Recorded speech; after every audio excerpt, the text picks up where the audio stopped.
Chers compatriotes, du nord au sud, de l'est à l'ouest et partout dans la diaspora, après la compilation des procès-verbaux issus des bureaux de vote et la vérification des représentations sur le terrain, il apparaît clairement que nous sommes sortis vainqueurs avec une marge écrasante, un score supérieur à 50% de suffrages exprimés.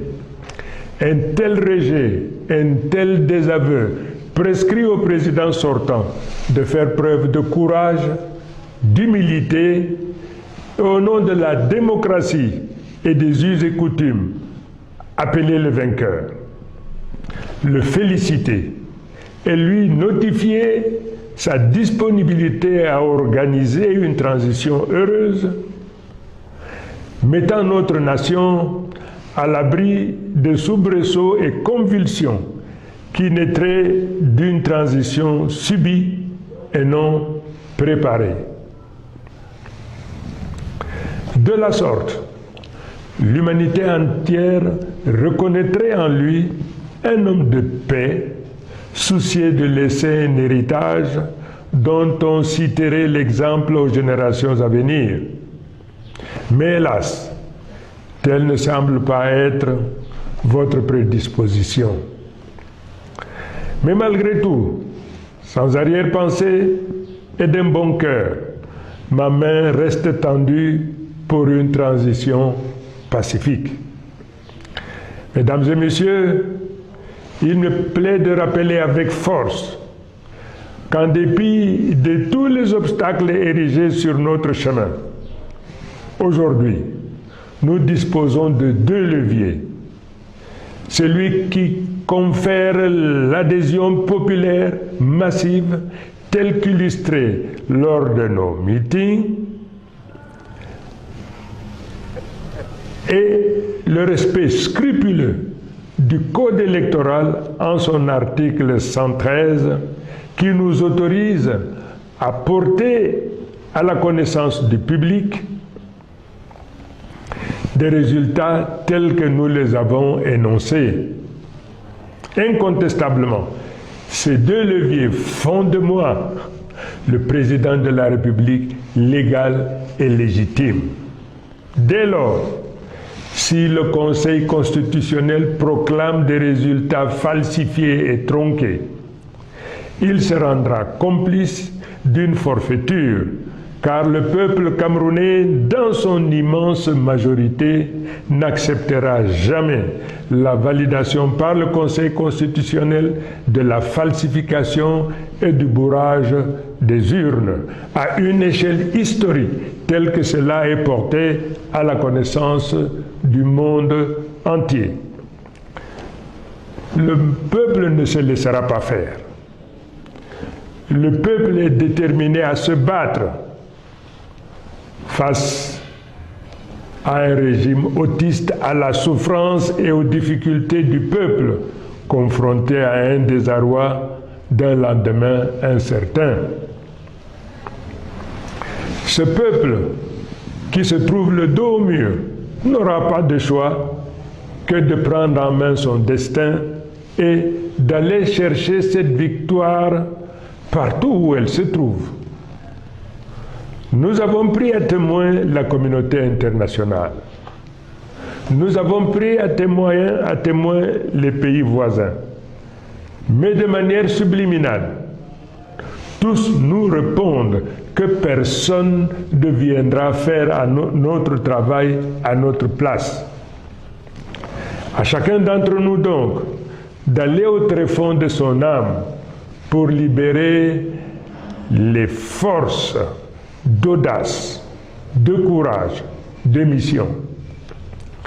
Car comme dit l'adage, il n'y a point de dignité pour celui qui attend tout de l'autre. D'autres peuples qui se sont retrouvés dans une situation comparable ou analogue à la nôtre ont résolument pris leur destin en main et ont fait ce qui devait être fait. Le Cameroun est une grande nation. Le peuple camerounais est très grand, un très grand peuple. et de par le monde.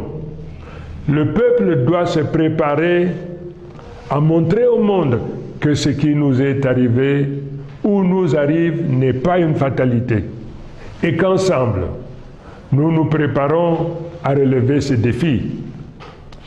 À nos compatriotes du Nord, du Sud, de l'Est et de l'Ouest, partout où vous vous trouvez dans le monde, ayant présent à l'esprit la nécessité de protéger et de promouvoir notre nation, comme un seul homme, nous allons nous lever pour marcher, pour protester la main, dans l'amitié, la fraternité et nécessairement dans la durée.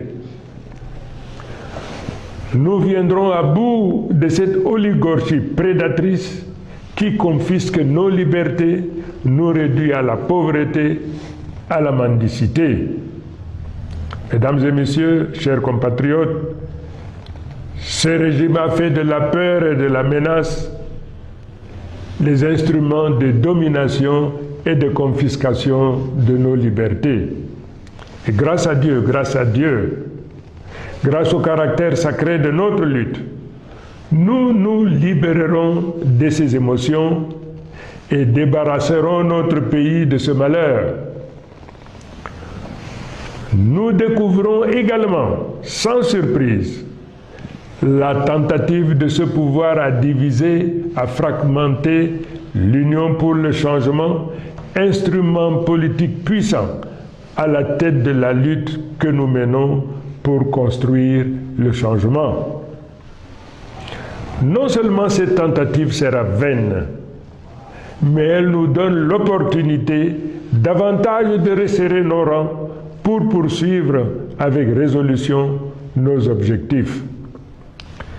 Je voudrais une fois de plus réitérer mon engagement à me tenir au sein du peuple pour la construction, pour la poursuite victorieuse de cette bataille qui ne prendra fin qu'avec la récupération de notre victoire.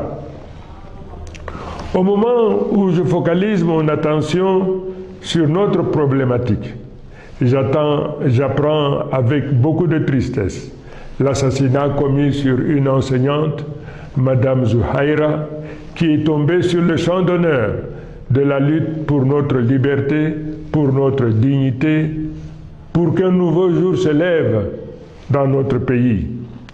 Cet assassinat sera pour nous une cause supplémentaire pour redoubler nos efforts jusqu'à la réalisation de notre objectif.